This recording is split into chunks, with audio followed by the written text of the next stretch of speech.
Cette Allemande électrifiée débarque en une période où les sportives sont montrées du doigt sans pour autant être interdites, à l'image d'un paquet de cigarettes.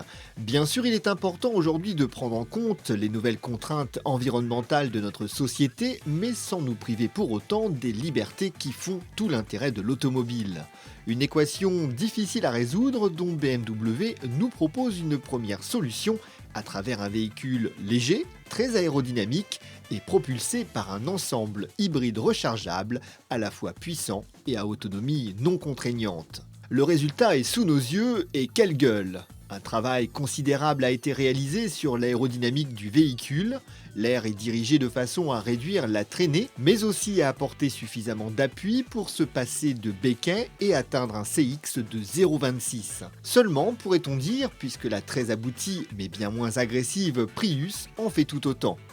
À bord de l'i8, les éclairages d'ambiance à la fois bleutés et orangés, les deux tablettes LCD et surtout l'ouverture des portes en élytre sont suffisants pour nous en mettre plein la vue. Il faut un geste ferme pour rabattre ces dernières, mais quelle classe!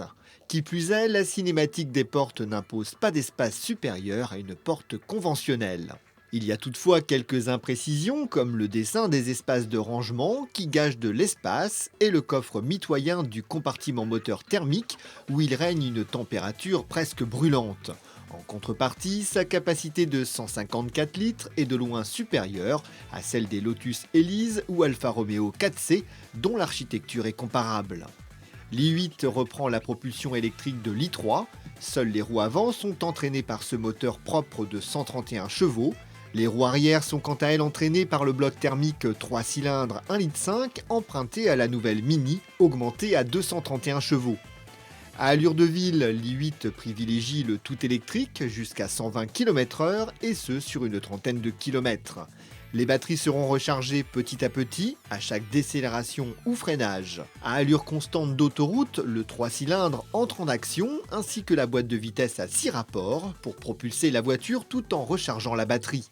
Enfin, en conduite dynamique, le 3 cylindres reste le plus gros fournisseur de puissance, mais l'électrique vient booster les phases d'accélération. Nous sommes donc en 4 roues motrices, complété par un petit bonus de 50 Nm issu de l'alterno démarreur. Dans cette phase précise à 362 chevaux combinés, l'i8 génère ce franc coup de pied au derrière qu'on est en droit d'attendre d'une sportive, et cerise sur le gâteau, à aucun moment le coupé nous a frustrés dans la distribution de ses énergies. Le 0 à 100 km/h est ainsi abattu en à peine 4 secondes 4. L'i8 joue donc dans la cour des Porsche 911 Carrera 4S et autres Audi R8 4 litres 2 FSI qui réalisent ce même exercice un tout petit dixième plus rapidement. Grâce notamment à un habitacle en fibre de carbone, l'i8 ne pèse que 1 tonne 485, c'est à peine plus lourd qu'une Porsche Carrera 4S.